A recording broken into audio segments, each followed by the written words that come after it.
dans le prochain épisode de Demain nous appartient.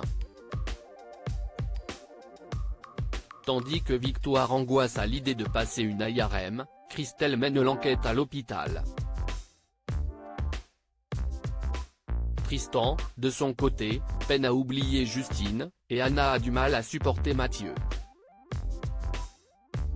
Capture d'écran TF1. Attention, les paragraphes qui suivent contiennent des spoilers sur l'épisode de Demain nous appartient diffusé demain soir sur TF1.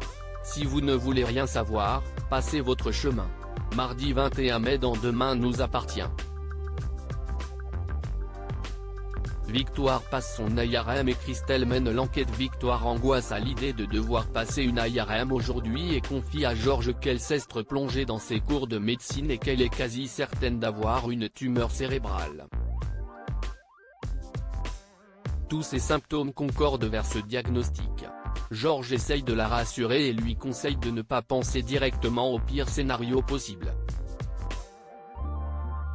Victoire, qui a dans un premier temps refusé qu'il l'accompagne, finit par lui demander de venir avec elle à son IRM et les deux amoureux se rendent donc à l'hôpital.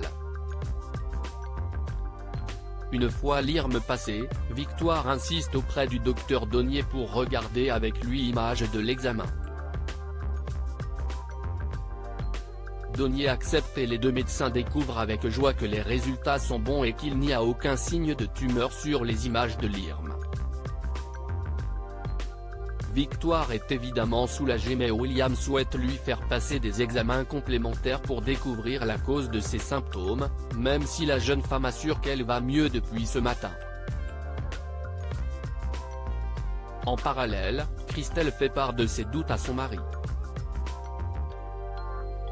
Elle se souvient avoir entendu Victoire dire à Amanda de lui faire une piqûre d'insuline juste avant de perdre connaissance et pense que Renaud lui a menti avec son histoire d'allergie aux antibiotiques. Elle confronte donc Amanda et la jeune infirmière ne contredit pas sa version.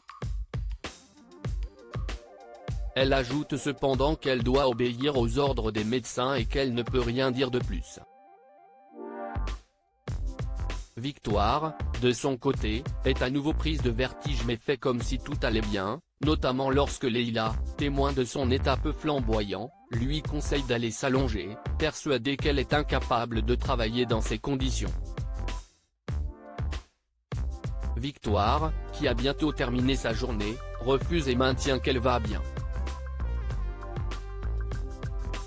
Mais elle doit ensuite faire face aux questions de Christelle qui assure se souvenir qu'elle lui a prescrit une piqûre d'insuline et est persuadée qu'elle a fait un arrêt cardiaque, et non pas un simple malaise.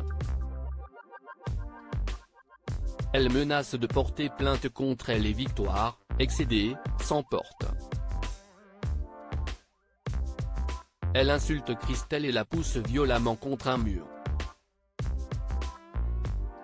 Elle semble prête à la frapper mais Leila et le personnel médical de l'hôpital interviennent à temps, sous le regard d'une Christelle en pleurs, totalement sous le choc. Tristan n'arrive pas à oublier Justine et malgré la manière dont les choses se sont terminées entre eux, Tristan et Justine se donnent rendez-vous devant la boutique où travaille la jeune femme à mi-temps afin d'avoir une discussion et d'y voir plus clair.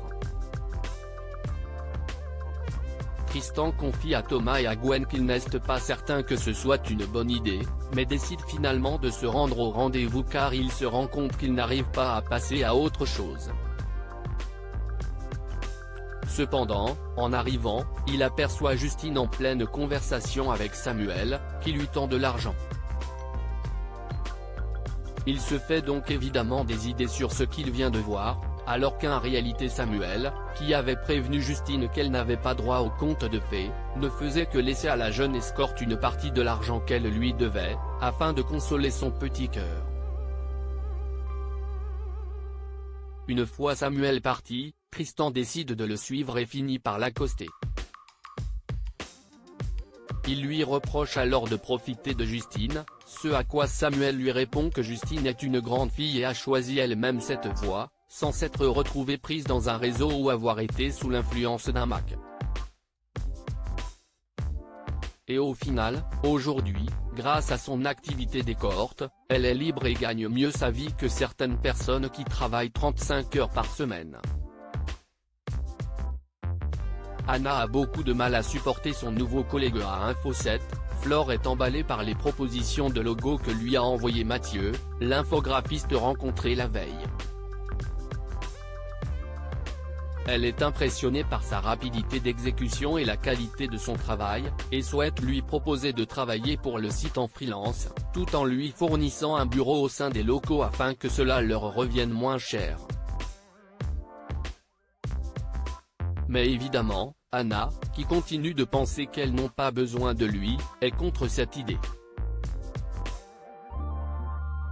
Un peu plus tard, les deux associés reçoivent la visite de Rose qui leur annonce qu'elle aimerait beaucoup pouvoir reprendre ses chroniques maintenant qu'elle va mieux.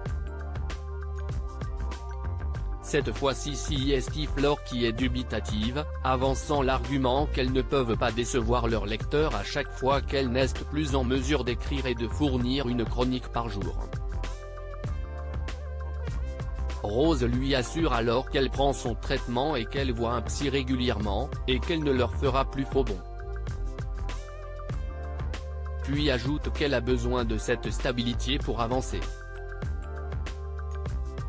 Elle propose ensuite à Anna et à Flore de leur livrer à chaque fois 5 chroniques avec une semaine d'avance, afin d'éviter les imprévus, et les deux patronnes d'Info 7 se laissent finalement convaincre. C'est ensuite au tour de Mathieu de débarquer avec une proposition de nouvel habillage pour le site. Flore et Rose sont visiblement sous le charme de la maquette, et de Mathieu accessoirement, mais Anna continue de se montrer froide et agacée par son comportement et n'a pas l'air emballée à l'idée de devoir travailler avec lui. Flore décide cependant de lui confier une première mission, la mise en page de la rubrique de Rose.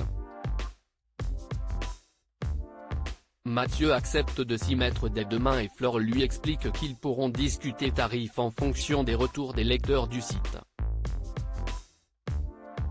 Mais à son grand désespoir, Anna a finalement des nouvelles de Mathieu plus tôt que prévu. En effet, le soir venu, alors qu'elle n'est pas d'humeur et qu'elle vient de refuser la proposition de Karim d'aller dîner dehors, elle a la mauvaise surprise de voir Mathieu sonner à sa porte avec des pizzas en guise de cadeau, pour la remercier d'avoir facilité son embauche. Devant un Karim surpris, Anna assure à Mathieu qu'elle n'a rien fait et qu'elle ne voulait pas travailler avec lui. Mathieu semble alors décidé à tout mettre en œuvre pour faire changer Anna Davis à son sujet mais Karim lui demande partir. Il avoue ensuite à sa compagne qu'il ne comprend pas ce qui vient de se passer et que Mathieu a l'air fou, et Anna lui répond qu'il n'est fou mais simplement con.